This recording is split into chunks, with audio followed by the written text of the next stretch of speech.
Dios les bendiga, mis hermanos, rica y abundantemente.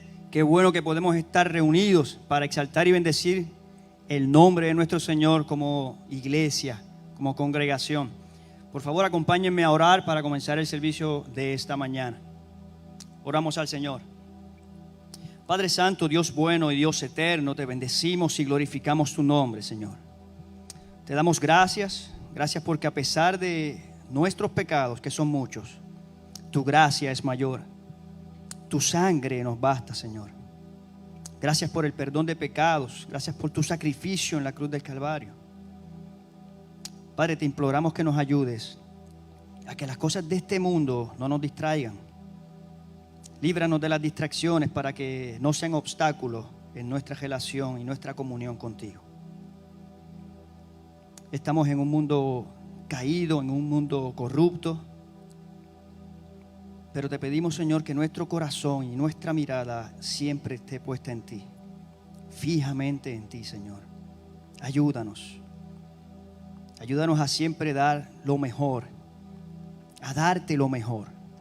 Y que este momento no sea la excepción. Que nuestras alabanzas y que nuestra adoración, la adoración de tu iglesia, la adoración colectiva, sea aceptada y agradable a ti, Señor. Te lo pedimos. Y te lo pedimos por los méritos de tu Hijo Cristo. Amén. Amén. Y amén. Bendito sea el nombre de nuestro Señor y Salvador Jesucristo en todo tiempo. Amén. En todo momento. No solo podemos aceptar el bien y rechazar lo que nosotros podemos pensar que es el mal.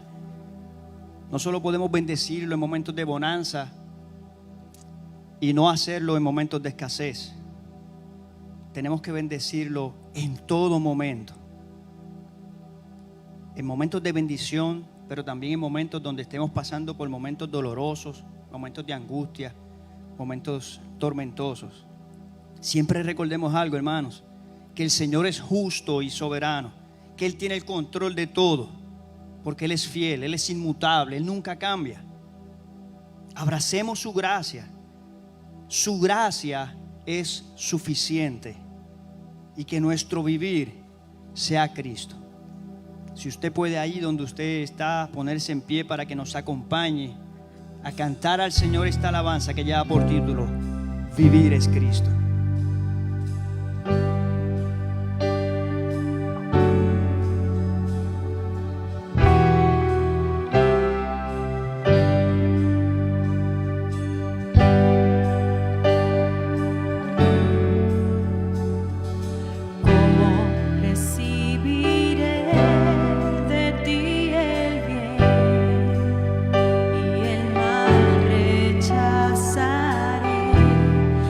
Sé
Qué bendición tenemos de poder alabar, bendecir el nombre de nuestro Señor y que nuestra alabanza, nuestra prédica, nuestras vidas estén centradas siempre en Jesucristo, en su cruz. Diariamente nosotros, hermanos, tenemos que recordar la cruz, donde sufrió, donde sangró, donde murió nuestro Señor y Salvador.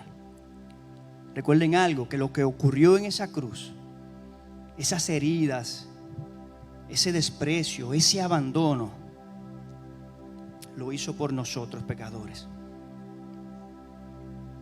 Y algo muy importante, y es que eso que Él sufrió allí nos correspondía a nosotros. Pero Él en su misericordia decidió sustituirnos en esa cruz con su Hijo Cristo.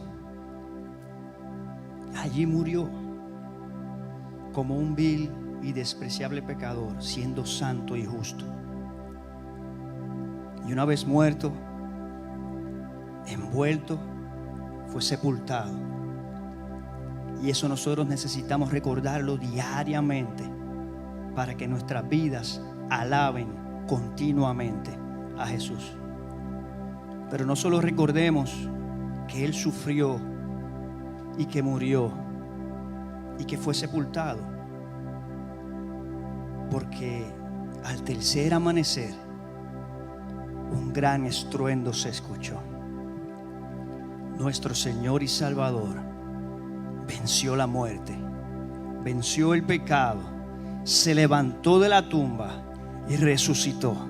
Alabemos entonces al Señor nuestro Dios, proclamemos su nombre y cantemos a una voz a ese que murió, que resucitó, que ascendió a los cielos y que prometió que regresaría por nosotros, su iglesia.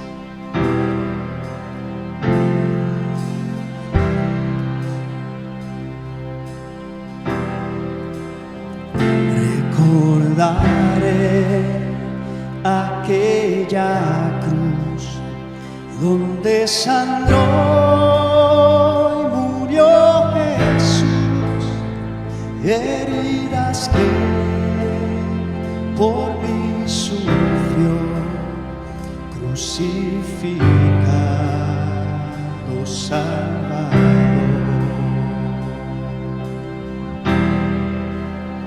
Su cuerpo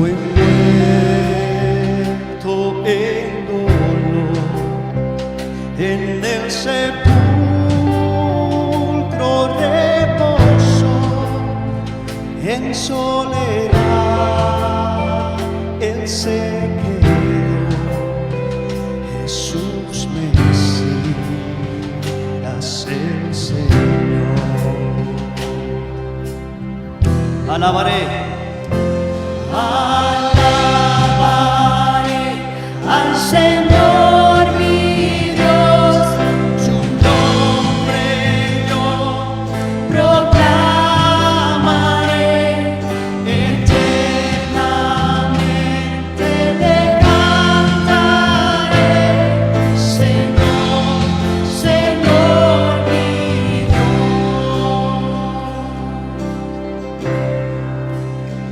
pero al tercer amanecer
cielos y volverá por nosotros su iglesia.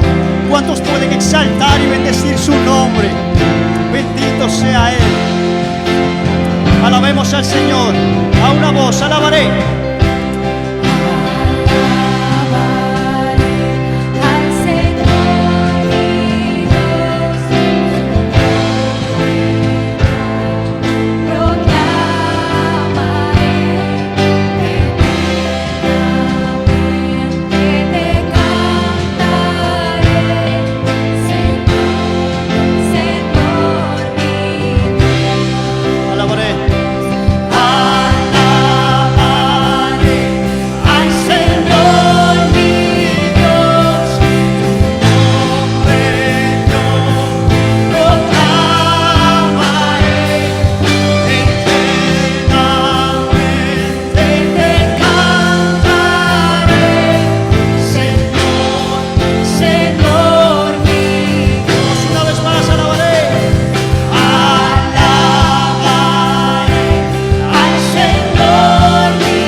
Hermanos, Dios les bendiga.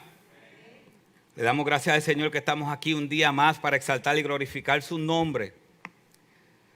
Hoy es un día especial donde vamos a hablar de Cristo el incomparable y le invito a abrir sus Biblias y seguir en actitud de adoración y alabanza a nuestro Dios. Y le invito a abrir sus Biblias en Lucas capítulo 3, versículos 1 al 20. Y estaremos leyendo varios pasajes de este texto. Y hoy estaremos viendo cómo Jesús es el incomparable, cómo no hay nadie como Él.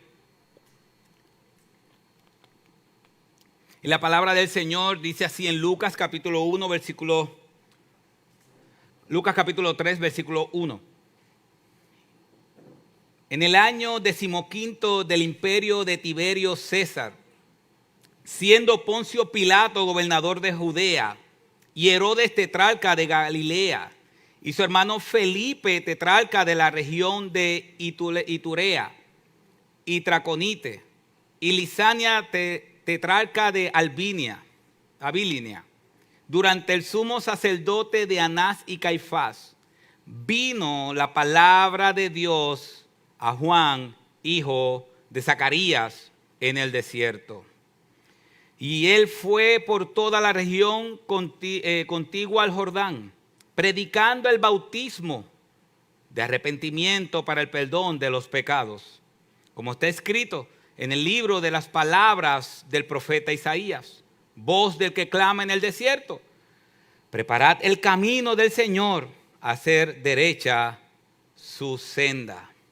Y más adelante en el versículo 15, dice: como el pueblo estaba a la expectativa y todos se preguntaban en sus corazones acerca de Juan si era él el Cristo, Juan respondió diciendo a todos: yo os bautizo con agua, pero viene el que es más poderoso que yo, a quien no soy digno de desatar la correa de sus sandalias. Él os bautizará con el Espíritu Santo y fuego. Padre, bendice tu palabra, Señor, y muestra tu gloria. Bendice tu palabra en nuestros corazones y muestra tu gloria para poderla ver, Señor, y poder ser transformados por ella. En el nombre de Jesús. Amén y amén. Pueden sentarse, hermanos. Hermanos, cada vez que un cada vez que un presidente, cada vez que un gobernador va y anuncia que va a algún lugar, antes de ese gobernador llegar, ocurre algo. Y es que todas esas personas de seguridad, todas las personas que trabajan en el área de seguridad, en el caso del presidente de Estados Unidos es el servicio secreto, llega a ese lugar quizás meses antes de la visita y comienza a preparar el lugar. Comienza a preparar el lugar donde ese gobernador o ese presidente va a estar. En el caso de Jesús fue de la misma manera. Antes de Jesús abrir su boca y comenzar a enviar un mensaje o dar el mensaje que él vino a dar a la tierra, vino alguien a preparar el camino. Pero esa preparación para ese camino era para una persona totalmente diferente. No era para ningún gobernador, no era para ningún presidente, era para alguien incomparable. Y ese alguien incomparable no comienza simplemente a ser descrito en Lucas capítulo 3, versículo 1. Sino acompáñenme a Lucas capítulo 2, versículo 52 y versículo 40. Lo tocamos la semana pasada. Y es importante porque hoy vamos a ver a Jesús el incomparable. Y es importante porque cuando vemos a Jesús, Él no puede ser comparado con nadie. Y cuando vemos en el versículo 40 del capítulo 2 de Lucas, vemos un detalle que voy a resaltar. Y dice el versículo 40 del capítulo 2 de Lucas: y el niño crecía y se fortalecía, llenándose de sabiduría, y la gracia de Dios estaba sobre él. Versículo 52 de Lucas 2. Y Jesús crecía en sabiduría, en estatura y en gracia para con Dios y para con los hombres. Esta gracia, es importante que nosotros entendamos eso. Jesús va creciendo. Y cuando comienza el proceso de su desarrollo, en el versículo 40, dice que la gracia de Dios estaba con él. Y cuando ya tiene 12 años y pasa los 12 años, dice que la gracia de Dios estaba con él. Y es importante porque esa gracia es diferente. Y ahí comienza, podemos ver cómo Jesús se despega de todo el resto de la humanidad. ¿Por qué? ¿Qué significa la palabra gracia? La palabra gracia significa regalo inmerecido. Eso es lo que significa la palabra gracia. Cuando nosotros decimos, y cuando la Biblia dice que somos salvos por gracia, significa que somos salvos por un regalo inmerecido. Pero cuando dice de Jesús que Él crecía y la gracia de Dios estaba sobre Él, es distinta a la nuestra. Porque en el caso de nosotros es una gracia no merecida. Pero en el caso de Jesús es una gracia merecida. Es el único que la Biblia puede decir con 100% seguridad y 100% verdad que la gracia de Dios estaba sobre Él, pero no una gracia como la que es vertida sobre nosotros. Nosotros recibimos bendiciones de Dios hoy por una gracia inmerecida. Nosotros no nos merecemos las bendiciones de Dios. Nosotros no nos merecemos esa gracia y la tenemos por medio de Jesús. Pero la Biblia dice que Él crecía en gracia y que la gracia de Dios estaba con Él. Esa gracia no es favor inmerecido, sino es un favor merecido. El único que se merecía la gracia de Dios es Jesús. Por eso Él puede darnos la gracia inmerecida, porque Él recibió la gracia merecida. Solo aquel que merece la gracia puede dar la gracia inmerecida. Así que Lucas comienza a presentarnos cómo Jesús es diferente a los demás, cómo Jesús es el incomparable y cómo Jesús en este momento de Lucas 3 ya han pasado 18 años. Así que si usted ve el versículo que leímos, el 52, Jesús tenía 12 años y comenzó a crecer y a crecer y a crecer. Y Lucas le da para adelante a la película y nos presenta ya un Jesús de 30 años. Y un Juan el Bautista de aproximadamente 30 años. Entonces eso es importante. Porque nos quiere presentar, ¿por qué no nos presenta nada de la vida de Jesús desde los 12 hasta los 30? Bueno, porque realmente Él vino a salvarnos. Y él comenzó su ministerio a la edad de 30 años. Y de ahí en adelante es que Lucas retoma esa narrativa. Así que Lucas le da hacia adelante, nos presenta a Jesús de 30 años y a Juan más o menos de la misma edad de 30 años y nos presenta cómo ese rey diferente, ese rey que tiene la gracia merecida de Dios, va a comenzar su ministerio. Y como dije ya, así como los gobernadores y presidentes necesitan gente y va gente a preparar ese camino, esa llegada, Jesús también fue preparada su llegada por medio de Juan. Y eso está desde el Isaías. Por eso este texto que vamos a estar leyendo hoy o que leímos tiene que ver con una profecía de Isaías. Así que cuando vemos el texto, lo primero que el texto nos presenta es a Juan, la presentación de Juan. Y comienza diciéndonos que Tiberio, que Poncio Pilato, que esto otro, nombres que no voy a repetir otra vez porque me fue muy difícil leerlo, muy difícil. Pero es importante que nosotros entendamos por qué eso está ahí. Eso está ahí porque Lucas nos quiere poner en un marco histórico. Recordemos que Lucas es un historiador y quiere que nosotros entendamos la historia, que los hechos de Cristo es un marco histórico. Entonces, Lucas está presentando en el gobierno de estas personas.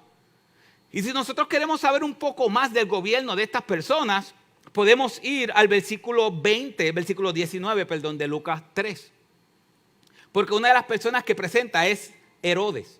Y el versículo 19 dice que Herodes tenía un problema. Herodes era tetrarca y Herodes tenía un problema. ¿Cuál era el problema de Herodes? Herodes era como una especie de gobernador y Herodes le quitó la mujer a su hermano. Herodes le quitó la esposa a su hermano. Ese era uno de los gobernantes de aquel tiempo. Hoy, si nosotros vemos un gobernante que hace eso, sería un escándalo. Para aquel tiempo, eso fue lo que hizo. Entonces, es importante eso porque nos está presentando la inmoralidad que gobernaba toda aquella región. La región era gobernada por personas inmorales. Entonces, después de Lucas presentarnos el contexto político, mencionando a Herodes y a otros más, nos presenta el contexto religioso. Y dice en el versículo 2 que era en el tiempo cuando Caifás y Anás eran sumos sacerdotes. Entonces es importante porque Anás y Caifás eran los líderes religiosos. Ahora, ¿quién ponía a los líderes religiosos? ¿Quién escogía a los líderes religiosos en aquel tiempo? El gobierno romano. El gobierno romano escogía al líder religioso. ¿A quién le debían los líderes religiosos lealtad? Al gobierno romano. Porque si ellos hacían algo que es incorrecto, ¿qué hacía el gobierno? Lo sacaba. Significa que para aquel tiempo los sacerdotes eran perritos de mandado de los gobernantes. Así que esto es importante, porque si vemos el versículo 2, dice, durante el sumo sacerdote Anás y Caifás, vino la palabra de Dios a Juan. Si usted tiene una Biblia para marcar, marque ese texto. Vino palabra de Dios a Juan. ¿Por qué? ¿Por qué es importante esa expresión? Vino palabra de Jehová o de Dios a Juan. ¿Por qué? Porque para nosotros es normal que alguien se pare a predicar la palabra de Dios si estamos acostumbrados. Pero recordemos que el último profeta que habló de parte de Dios fue alrededor de 400 años antes. Significa que por 400 años Dios no había hablado. Por 400 años Dios no había pronunciado una palabra, Dios no había dicho nada. Y Dios rompe el silencio, porque cuando le presentaron a Zacarías y a Elizabeth que iba a tener un hijo, fue un ángel. cuando María iba a tener un hijo fue un ángel. Pero ahora es Dios mismo que rompe el silencio profético y llama a Juan como primer profeta del Nuevo Testamento y dice, y vino palabra de Jehová. Y eso es importante porque en medio de un gobierno o un gobierno corrupto, en medio de unos políticos para aquel tiempo y gobernadores que solamente buscaban enriquecerse ellos, en medio de un contexto religioso que parecía más un padrino de la mafia, según Josefo, que líderes religiosos. Bueno, Josefo no dijo específicamente padrino de la mafia, pero se puede interpretar como un padrino de la mafia. En medio de un político, un gobierno corrupto, y en medio de un tiempo religioso también corrupto, Dios decide abrir su boca y enviar un profeta, para que ese profeta prepare el camino. Entonces él salió al desierto, él salió a predicar el arrepentimiento. Él comenzó a predicar ese arrepentimiento. Entonces ese arrepentimiento era por medio del bautismo. ¿Qué hacía el bautismo de Juan? El bautismo lo que hacía era que cuando las personas se bautizaban, entonces era una expresión pública de un arrepentimiento de pecados. Pero él va preparando el camino, citando Isaías, dice, preparad el camino, haced derecha su senda. ¿Y cómo Juan preparaba el camino? Por eso lo otro que este texto nos presenta es el mensaje de Juan. Juan prepara el camino hablando de que las personas tienen que dar frutos de arrepentimiento. Que tienen que dar frutos de arrepentimiento. Y veamos el estilo de Juan predicar. Un estilo muy bueno. Un estilo que simplemente Juan se paraba y decía, versículo 7, camada de víboras. ¿Quién los enseñó a huir de la ira venidera? Arrepiéntanse. Ahí no había introducción. Ahí no había... No. Es como si yo me parara. Miren, pecadores. Mayen a Juevichuela. Chojete de pecadores. Arrepiéntanse. Son una serpiente. Está fuerte. Ese es el mensaje. El mensaje no es que le digamos a la gente, chojete de pecadores. El mensaje es que somos pecadores y necesitamos arrepentimiento. Pero hay algo importante que debe existir en este contexto también. Dice el versículo 7 que las multitudes buscaban a Juan. Pero Juan lo que hacía era confrontarlos con el pecado.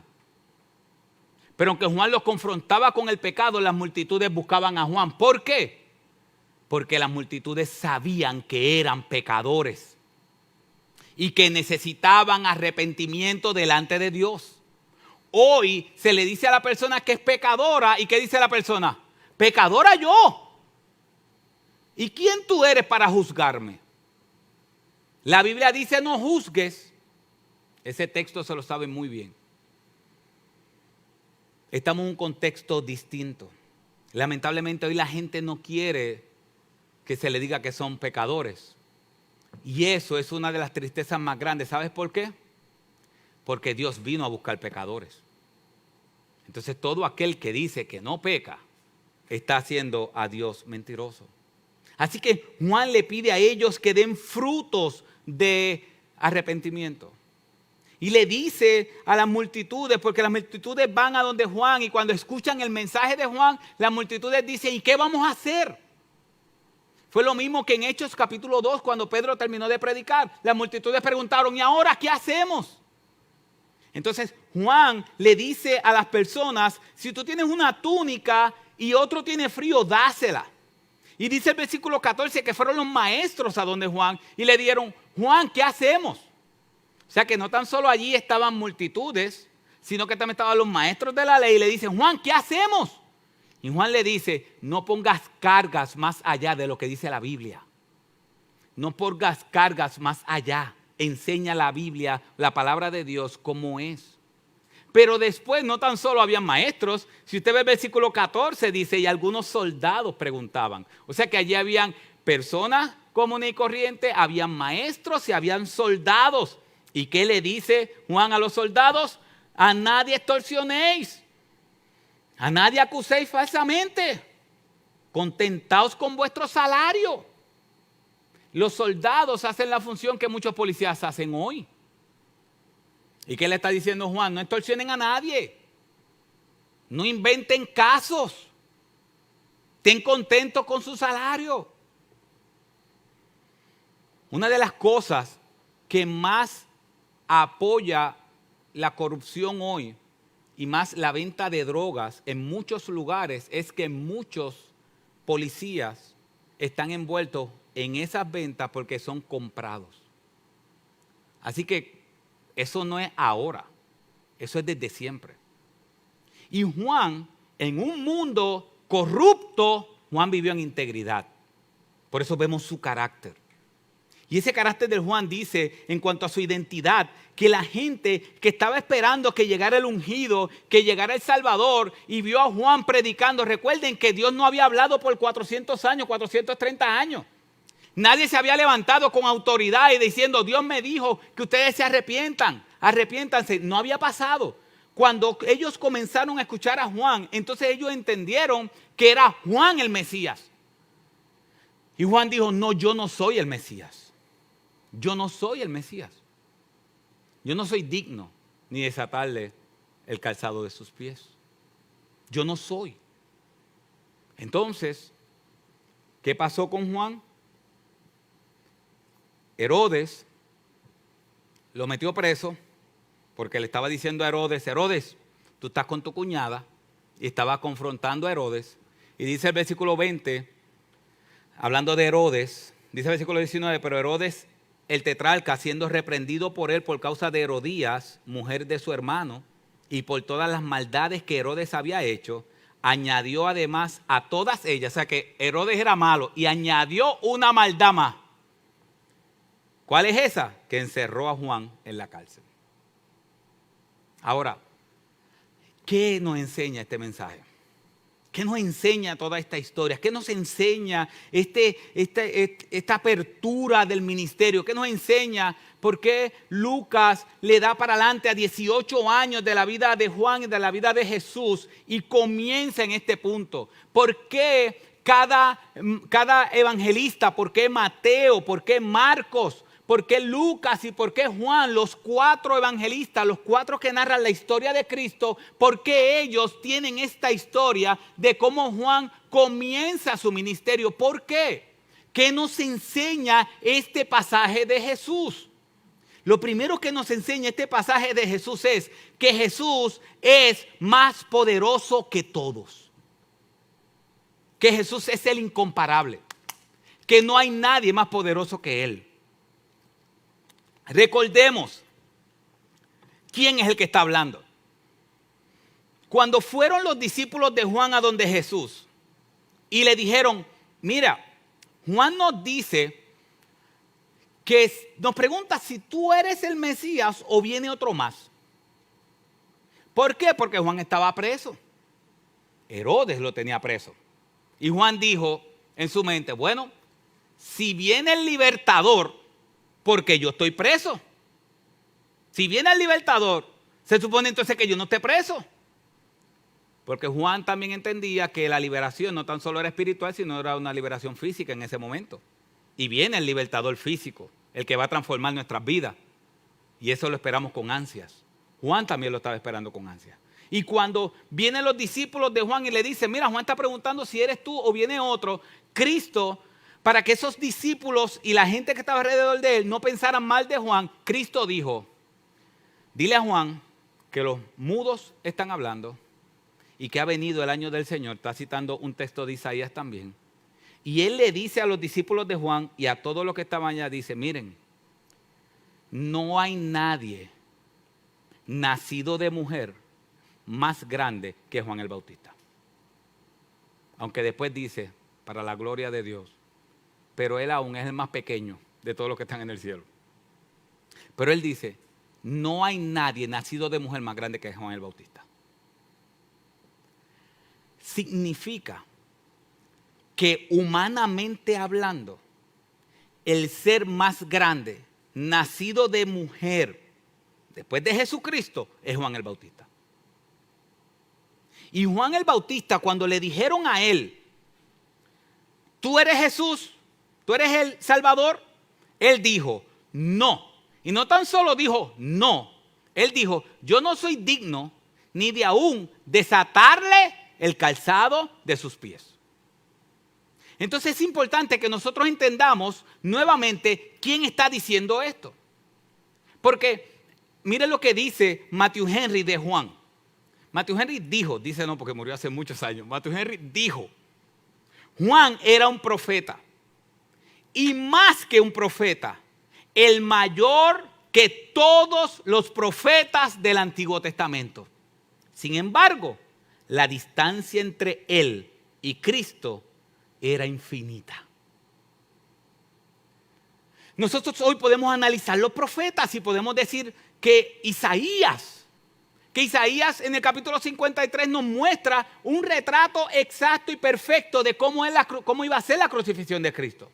Vemos el profeta Habacuc, Jeremías, cuando le dice al pueblo que el pueblo había abandonado a Dios. Cuando nosotros analizamos los profetas, muchos profetas. Moisés, que hablaba cara a cara con Dios. Cuando hablamos de hombres en la Biblia, tenemos a Abraham, el padre de la fe. Tenemos a Isaac. Tenemos muchos héroes de la fe. Tenemos héroes como David. Y si nosotros analizamos Hebreos capítulo 11 nos presenta un montón de héroes de la fe. Muchos héroes de la fe. Enoc caminó con Dios 300 años y no vio muerte. Noé, cuando nunca había llovido, Noé preparó un arca por la fe. Y la fe de Abraham. Y vemos la fe de Sansón. Y vemos la fe y vemos un montón de héroes de la fe que estuvieron dispuestos a morir por la causa de Jesús. Y muchos héroes. Y cuando vemos ese salón de la fama, de todos esos héroes eran grandes. Cuando digo grandes, en sus actos y en su fe. Pero Jesús dice, tú puedes tomar todos esos héroes del Antiguo Testamento. Tú puedes tomar a Gedeón. Y puedes tomarlos todos. Y no hay nadie más grande que Juan el Bautista. No hay nadie más grande que él. Y Juan el Bautista dice, yo ni tan siquiera le puedo quitar el calzado de sus pies. En aquel tiempo se le decía a los siervos que uno de sus trabajos a los esclavos, a los servidores, más humilde era quitarle el calzado de los pies.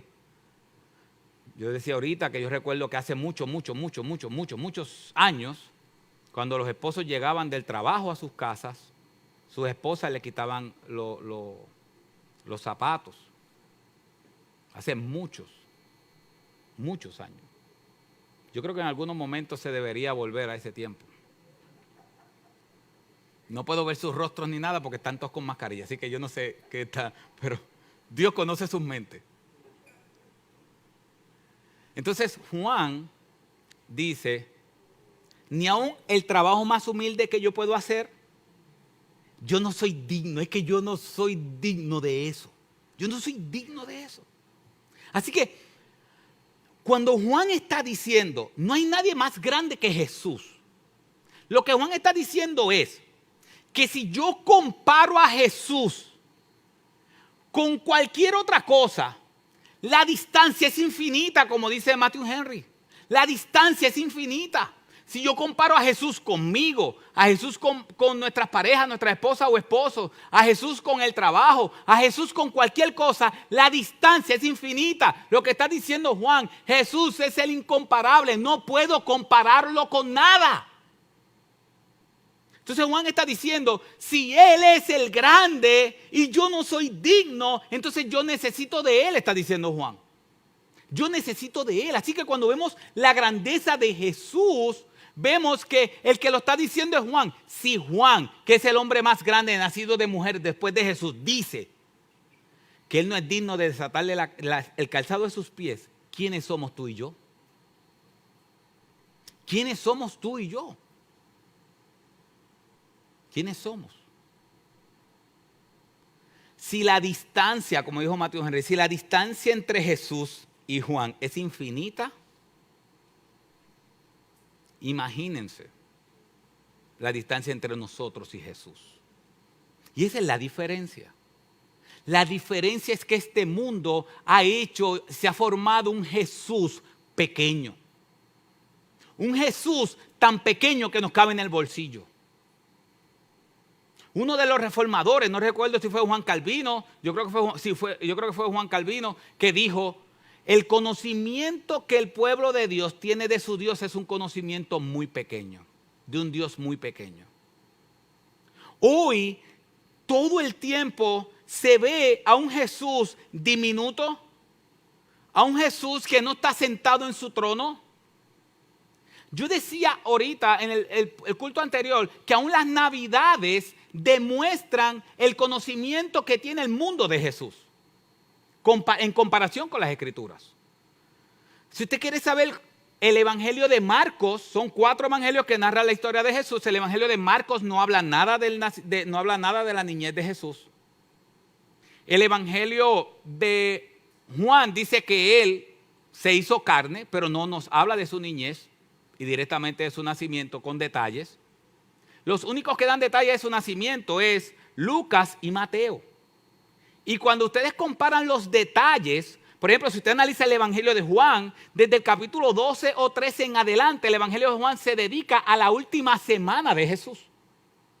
O sea que el Evangelio de Juan tiene 20 y pico de capítulos y del 13, 12, 13 en adelante es los últimos 5, 6, 7 días de la vida de Jesús. ¿Por qué?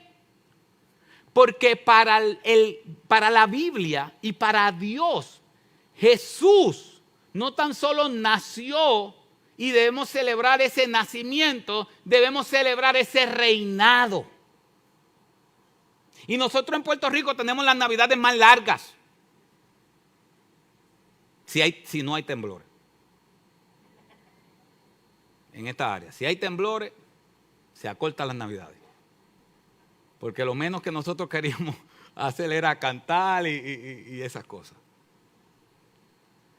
Pero tenemos un mundo que celebra el nacimiento de Jesús, pero no celebra el reinado de Jesús. Y le dan énfasis al nacimiento, y vamos a comprar, y vamos a hacer esto. Pero ese niño creció hasta los 12, se envolvió en el templo del Padre y después creció hasta los 30 y a los 30 vino un profeta, el hombre más grande nacido de mujer después de él, y comenzó a abrir el camino y cuando empezaron a decirle tú eres, él dice no, yo no soy, viene uno detrás de mí que es más grande que yo, es el rey.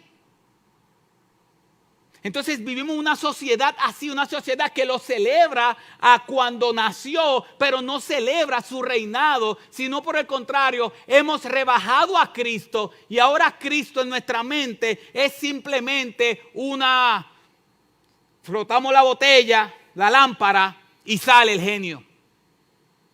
Jesús no hace demandas. Jesús no hace demandas. Jesús solamente está para complacer. Jesús solamente está para cuando tú tengas una necesidad, busca a Jesús.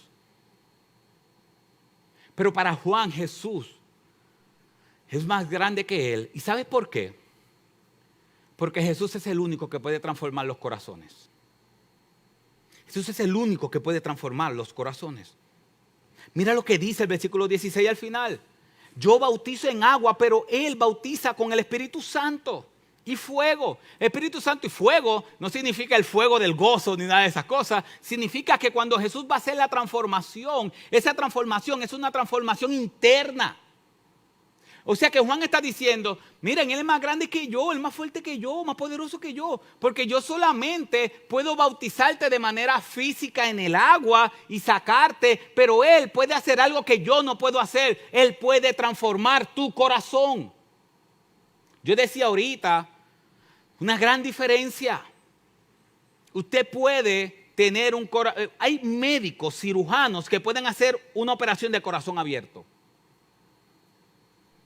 Y pueden estar horas ahí. Y abrir el corazón, yo creo que tengo que comprar algunas costillas, si no me equivoco. No, abrir el corazón nada más. abre, opera el corazón. Hay doctores que pueden abrir la cabeza y operar. Pero cuando usted, antes de operar, usted tiene un pensamiento y usted tiene su mente. Cuando usted sale de la operación, tiene la misma mente y los mismos pensamientos. Porque el cirujano solamente puede operar su corazón físico, no puede cambiar su mente. Hay personas que tienen un sangrado en el cerebro y le abren el cerebro y pueden sacar ese sangrado del cerebro. Y ese médico puede hacer esa operación. Físicamente puede bregar con el cerebro y sacar el sangrado y cerrar. Pero cuando usted se levante va a tener los mismos pensamientos. ¿Sabes por qué? Porque nadie puede bregar con el corazón, solamente Jesús. Nosotros podemos bregar con las cosas físicas. Jesús puede bregar con el corazón, con lo que no se ve. Por eso cuando fueron a llamar a David como rey y Samuel vio al hermano de David grande y fuerte, Samuel dice, aquí llegó el ungido de Dios, aquí llegó el rey. Y Dios le dijo, no te fijes en su parecer. Porque esas cosas yo las desecho. Yo no miro lo que mira el hombre. El hombre mira lo que está delante de sus ojos. Yo miro el corazón. El único que puede transformar el corazón es Jesús. Y Juan estaba consciente de eso. Juan estaba consciente de eso. Entonces, esto es importante porque hay actitudes en nosotros que necesitan ser cambiadas. Y a veces nosotros como padres queremos cambiar actitudes de nuestros hijos. O el esposo cambiar actitudes en la esposa. ¿Cuántos dicen amén?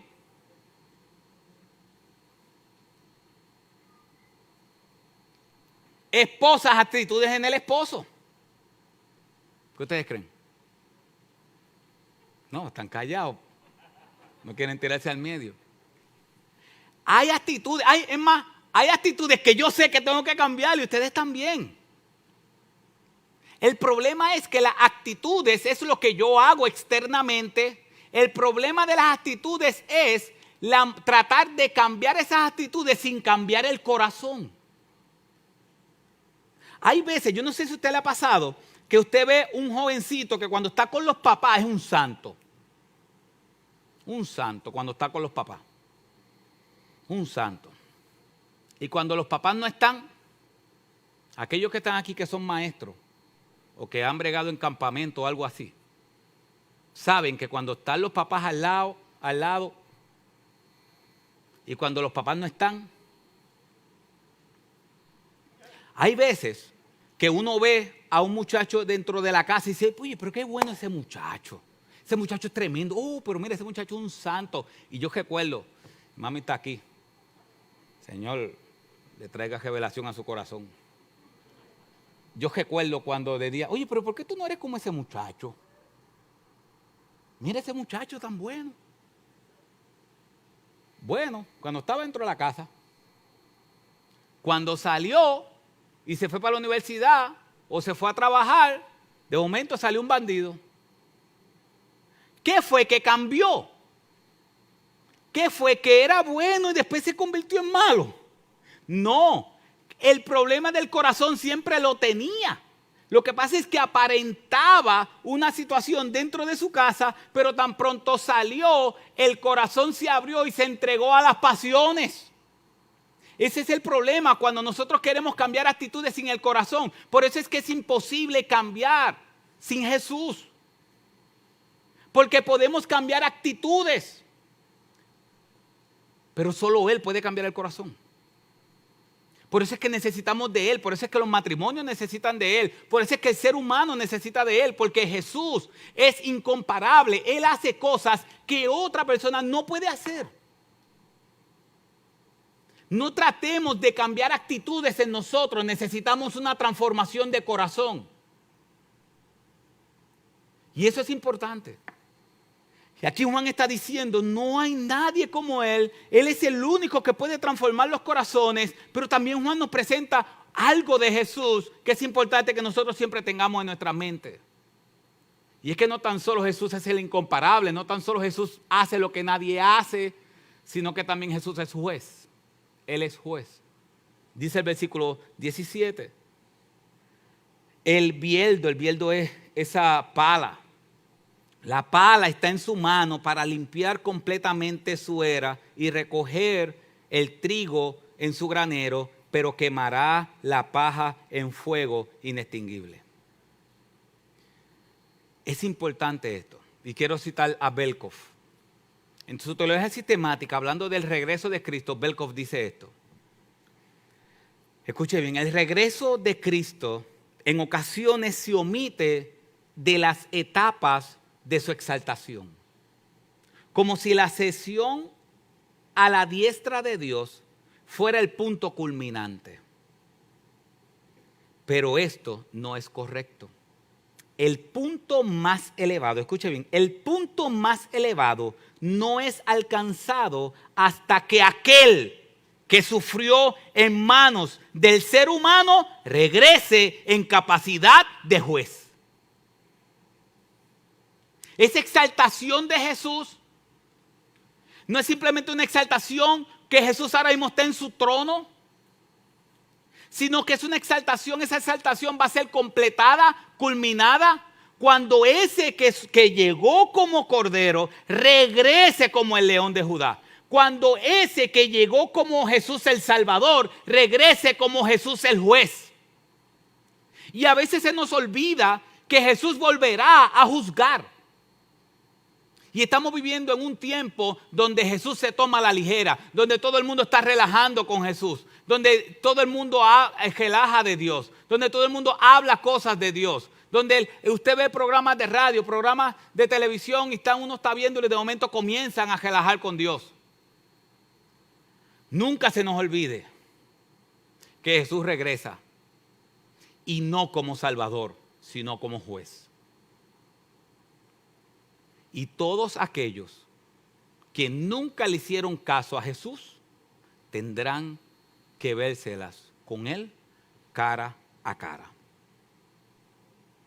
Así que, hermanos, este texto nos enseña de Jesús. Nos enseña que Jesús es el incomparable, que Él hace cosas que nadie puede hacer y que Él regresa como juez. Pero este texto también nos enseña acerca de nosotros. ¿Y qué nos enseña acerca de nosotros? Lo primero que este texto nos enseña acerca de nosotros es la necesidad de arrepentimiento de pecados. Dice que Juan iba predicando el arrepentimiento y el perdón de pecados. Y no tan solo enseña del arrepentimiento y perdón de pecados, sino que también la necesidad de dar frutos de arrepentimiento. Es importante que nosotros comprendamos que somos pecadores. Y hermanos, usted puede decir, yo sé que soy pecador. Sí, pero usted sabe que parte de nuestro pecado, o por ser pecadores, una de las cosas que hacemos es que siempre minimizamos nuestro pecado. Y hacemos pequeño nuestro pecado. Y vivimos en una sociedad hoy donde no se le puede decir que es pecadora. Fuimos creados para la gloria de Dios y toda aquella persona que no vive para la gloria de Dios se considera una persona pecadora. Es pecadora. Y es importante reconocer que nosotros somos pecadores no por el pecado que cometimos hoy, sino porque es un pecado que hemos heredado. Esa es la diferencia de Jesús. Jesús nació sin pecado porque no nació de la relación normal entre un hombre y una mujer. Él nació concebido por la obra del Espíritu Santo. Pero todo aquel que nace del vientre de una mujer, nace pecador. Yo estaba viendo estos días, ayer creo que fue, un debate de una persona que fue a una parada LGBT en Argentina. Digo LGBT porque Q, y creo que por ahí hay muchas más letras. Y él le decía, y estaba hablando con una persona y le dice, y una cosa, ¿y usted cree en la ciencia? Y esa persona le dice, sí, yo creo en la ciencia. Entonces, y él le dice, ¿y qué dice la ciencia de quiénes somos? Y dice, bueno, que nosotros somos biológicamente hombre y mujer, pero no socialmente. ni emocionalmente. Entonces le digo, ¿cómo es eso? Sí, que la ciencia dice que somos biológicamente hombre y mujer. La ciencia lo dice. Pero al final yo puedo socialmente entender que soy otra cosa. Y él dijo, ¿significa que si yo me creo cabra, yo soy cabra? Y ella dijo, no. Y él dice, pero es que es lo mismo que tú estás diciendo. No. Y él dice, no, pero es que hay personas que son trans algo con animales. No recuerdo el final. O sea que ahora mismo tú estás rechazando a los que dicen que son cabras. ¿No salió un video hace poco de una señora mayor que dice que tiene 4 años, 5 años, una bebé y no sé qué rayos más? Vivimos en un mundo ciego hacia el pecado. Vivimos en un mundo donde no se le puede decir a la gente que es pecadora, donde no se le puede decir a la gente está fallando a Dios, está pecando contra Dios. Estamos viviendo en un mundo donde cuando nosotros le decimos a alguien que es pecador, lo estamos juzgando, pero ellos pueden juzgarnos a nosotros como ellos quieran. Y estamos en un mundo donde no se le puede decir a las personas, estás pecando contra Dios. Y como dije ahorita, es un problema grande porque Jesús vino a buscar pecadores, vino a llevar al arrepentimiento a pecadores. Pero es importante que el arrepentimiento tiene frutos de arrepentimiento. Dios espera frutos en nosotros. No es simplemente decir yo me arrepiento y ya, sino que Dios espera que ese arrepentimiento traiga frutos, traiga un cambio. La Biblia dice que todas las cosas son hechas nuevas para aquellos que están en Cristo Jesús. La verdadera conversión o el verdadero arrepentimiento, si usted es creyente, usted sabe que el día que Dios lo transformó, se puede tirar una línea ahí. Y usted sabe que el día que Dios lo transformó, hay una línea clara entre lo que usted era antes y lo que usted es ahora. No significa que dejamos de ser pecadores. Seguimos luchando con el pecado. Pero hay una diferencia clara entre lo que yo era y lo que yo soy. Porque mientras yo estaba en esta parte de la vida, yo amaba el pecado y me deleitaba en el pecado. Cuando Dios transformó mi vida y me cambió por medio de su sangre y me limpió, ahora yo peco, pero no amo el pecado, sino que aborrezco el pecado. Y hay una transformación, hay un cambio. Entonces, eso es lo que está diciendo Juan. Juan está diciendo, Cristo vino a transformar. ¿Y cómo se hace esa transformación? ¿Cómo se hace eso? ¿Sabes qué es lo primero que pasa en el corazón de una persona, de creyentes o no creyentes, cuando Dios los va a cambiar? Es que viene una convicción. Lo primero que viene es una convicción. La Biblia dice que el Espíritu Santo viene a convencernos de pecado, de justicia y de juicio. ¿Sabes qué significa eso? Que cuando nosotros podemos estar 10 años yendo a una iglesia con nuestros papás, yendo a una iglesia con mucha gente y Dios nunca, y no entender la Biblia y estar en un lugar para complacer. Pero llega un momento donde el Espíritu Santo transforma el corazón de esa persona. Y lo primero que pasa en esa persona, lo primero que hace el Espíritu Santo en esa persona es que nos da una convicción, nos da una seguridad de que somos pecadores. Analice el día que Dios lo transformó. Que lo primero que llegó a su mente no fue qué vil y pecador yo soy. Porque el Espíritu Santo nos convence, hay una convicción que llegamos a esa conclusión y decimos, es que yo soy un pecador. Es que yo he vivido a espaldas de Dios, es que yo he vivido sin Dios, es que yo he vivido como me he dado la gana, es que yo no he seguido a Dios, yo no he hecho las cosas que Dios ha dicho. Cuando yo entré a esa iglesia, yo entré como el hombre más orgulloso del mundo. Yo entendía que yo no merecía, que yo no necesitaba la salvación porque yo no estaba perdido. Hasta que esa Biblia fue abierta y la palabra de Dios fue expuesta. Y yo vi que mi vida necesitaba una transformación. Yo vi lo vil y lo pecador que era. Por eso comienza con una convicción. Hermanos, esto es importante. es una convicción interna, es una convicción, es una seguridad de mente. Por eso es que la conversión o el arrepentimiento no es emocional. Se envuelve en las emociones, pero no es emocional. El arrepentimiento comienza con una convicción.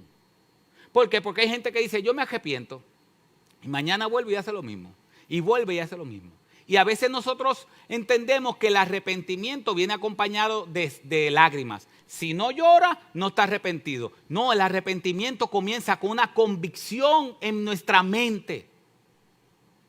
Y después que estamos conscientes de que hemos pecado contra Dios, de que somos pecadores, entonces viene el arrepentimiento, que es la transformación, el cambio. ¿Sabes qué es arrepentimiento? Cambiar, abandonar, cambiar nuestra perspectiva, nuestra mente respecto a algo o a alguien. Es que antes amábamos el pecado y le estábamos dando la espalda a Dios, y ahora amamos a Dios y le estamos dando la espalda al pecado. Eso es arrepentimiento. Eso es arrepentimiento. Pero el arrepentimiento viene cuando primero hay una convicción de que somos pecadores. ¿Y quién da esa convicción? El Espíritu Santo. Si el Espíritu Santo no da la convicción, no puede haber esa convicción y no puede haber arrepentimiento. El arrepentimiento, hermanos, es un cambio de voluntad. Escuche esto. Berkov en su teología sistemática dice esto. Un verdadero arrepentimiento, para que exista un verdadero arrepentimiento bíblico, es un arrepentimiento primero intelectual. ¿En qué sentido? La persona comprende que es pecadora. Es un arrepentimiento emocional. Siente que le ha fallado a Dios. Y es un arrepentimiento volitivo. Un arrepentimiento donde su voluntad cambia. Ese es el verdadero arrepentimiento. Arrepentimiento intelectual. ¿Qué pasa cuando no están los tres? Bueno, la persona dice, yo lo hice mal. Y lo deja ahí. ¿Qué pasa cuando solamente hay arrepentimiento emocional? Llora y lo deja ahí. Cuando están los tres, entonces es el verdadero arrepentimiento. La persona que delante de Dios, realmente se arrepiente de sus pecados y ve que la sangre de Cristo es el único que lo puede cambiar y transformar, esa persona lo comprende en su mente, comprende que es un vil pecador, se siente mal porque le ha fallado a Dios y su corazón y su voluntad es transformada y nunca vuelve a ser el mismo, nunca. Hoy tenemos muchas personas que dicen que son cristianas, pero no hay ninguna diferencia en sus vidas. Si no hay diferencia en la vida, no hay transformación y no hay cambio. No hay arrepentimiento. Así que comienza con una convicción, con un arrepentimiento y después con una confesión. Juan 1:8 dice, si decimos que no tenemos pecado, nos engañamos a nosotros mismos y la verdad no está en nosotros. Si confesamos nuestros pecados, Él es fiel y justo para perdonarnos los pecados y para limpiarnos de toda maldad. Tenemos que analizar si el verdadero arrepentimiento ha sido parte de nuestras vidas. John MacArthur dice del arrepentimiento. Arrepentimiento no es tan solo un cambio intelectual de la mente acerca de quién es Cristo, ni es un remordimiento superficial por las consecuencias del pecado. Es volverse de manera radical del pecado hacia Dios. Es un repudio a la antigua vida y un giro hacia Dios para la salvación del castigo y del dominio del pecado. Ojalá que nosotros podamos tener esta pregunta hoy. Tantas personas, no importa, hayas recibido a Cristo y seas creyente o no creyente, estés aquí o no estés viendo a través de las redes sociales. El versículo 10, cuando Juan estaba enseñando del arrepentimiento y que iba a venir el Salvador a perdonar los pecados, ellos hicieron esta pregunta y las multitudes le preguntaban diciendo, ¿qué pues haremos? significa que si tú estás aquí y tú no eres creyente, tú estás aquí y tú has hecho profesiones de fe muchas veces, pero realmente tú no le has entregado tu vida a Cristo y tú has comprendido hoy que Dios te ha traído la convicción de que eres pecador, de que no te puedes salvar a ti mismo, de que solamente Jesús a través de su sacrificio puede perdonar tus pecados. Entonces yo te invito a que Dios obre una convicción en tu corazón, a que comprendas que eres pecador, a que te arrepientas delante de Dios y a que confieses tu pecado. Pero no tan solo el arrepentimiento es para los no creyentes. Nosotros los creyentes necesitamos arrepentimiento. Martín Lutero dijo una vez, toda la vida de un creyente debe ser una vida de arrepentimiento. Hermanos,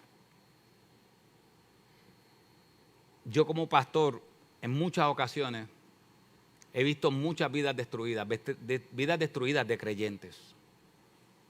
Matrimonios divorciados de creyentes. Y en todos estos años, 10 años de pastor aquí y de pastor de jóvenes, y los libros también lo muestran, hay varios denominadores comunes en los matrimonios y en las familias que terminan rompiéndose. Y una es el no reconocimiento de pecado. El no reconocimiento de pecado, en que el hombre le dice a la mujer, tú eres la que estás pecando, y la mujer le dice al hombre, tú eres el que estás pecando. Este texto nos dice, todos somos pecadores. El único que no es pecador es Jesús. Y lo otro, el arrepentimiento. El arrepentimiento bíblico comienza con una convicción.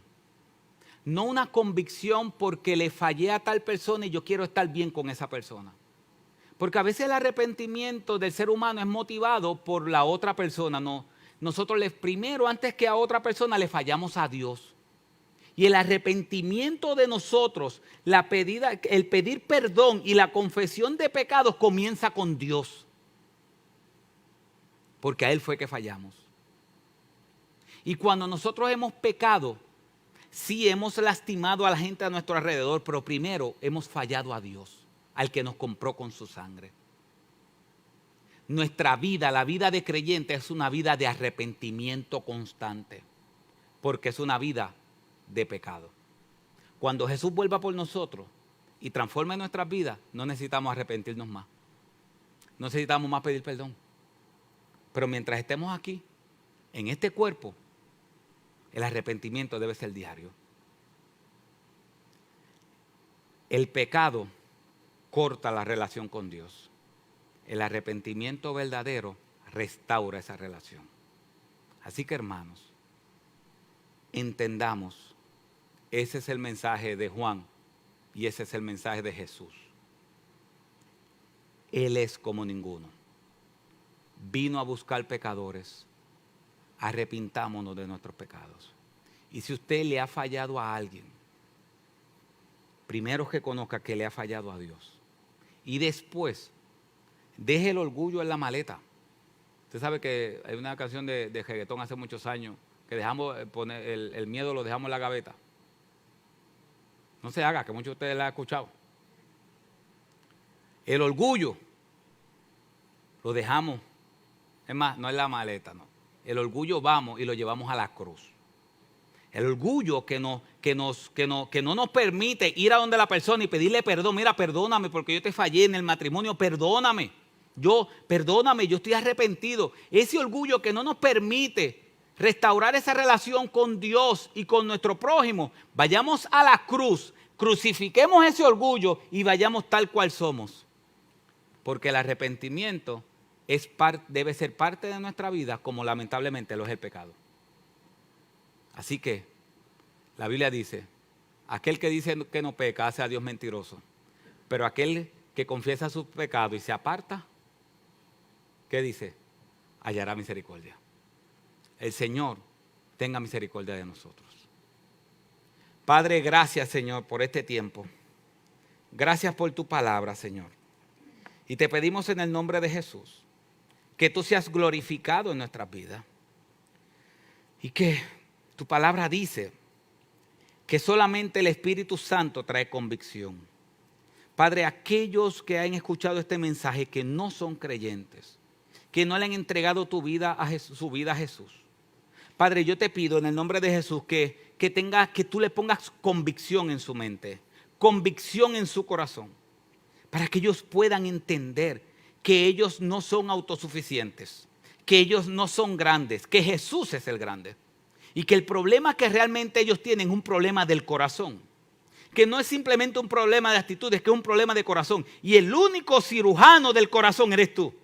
El único que puede transformar el corazón eres tú. Padre, dale la convicción a aquellos que no han depositado su fe en ti. Dale la convicción de que son pecadores y que tú eres el único Salvador. Y Padre, que ellos puedan arrepentirse de sus pecados como lo hemos hecho nosotros. Y que puedan confesar sus pecados a ti en arrepentimiento. Y Padre, nosotros, tus hijos,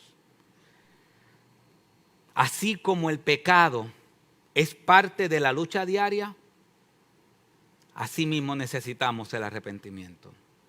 Padre, reconocemos que en nuestra vida hay más pecado que arrepentimiento. Padre, este orgullo que no nos permite pedir perdón y arrepentirnos de nuestros pecados, que sean crucificados en tu cruz. Porque si alguien nos enseña de humildad, es tu Hijo Jesucristo, que siendo Dios, se humilló a morir en una cruz por nosotros. ¿Quiénes somos nosotros para que haya orgullo? Así que, Padre, restaura nuestras relaciones. Y que nunca se nos olvide que el arrepentimiento de pecados no es tan solo para el que no es creyente, sino también para cada uno de tus hijos. Porque todos los días lamentablemente pecamos contra ti, que así como todos los días lamentablemente pecamos contra ti, así también te hemos dispuesto a humillarnos delante de ti en arrepentimiento y fe. Y gracias, porque tú nos conoces y tú dices que si alguno de nosotros dice que no es pecador, te hace a ti mentiroso. Pero aquel que vaya donde ti y confiese su pecado, hallará misericordia. Gracias, Señor, porque aunque tú eres 3 veces santo, perdonas nuestros pecados. Y gracias por tu Hijo Jesucristo, que es nuestra salvación. En el nombre de Jesús. Amén. A los hermanos que están en Facebook Live, a los amigos, Dios les bendiga y Dios les guarde.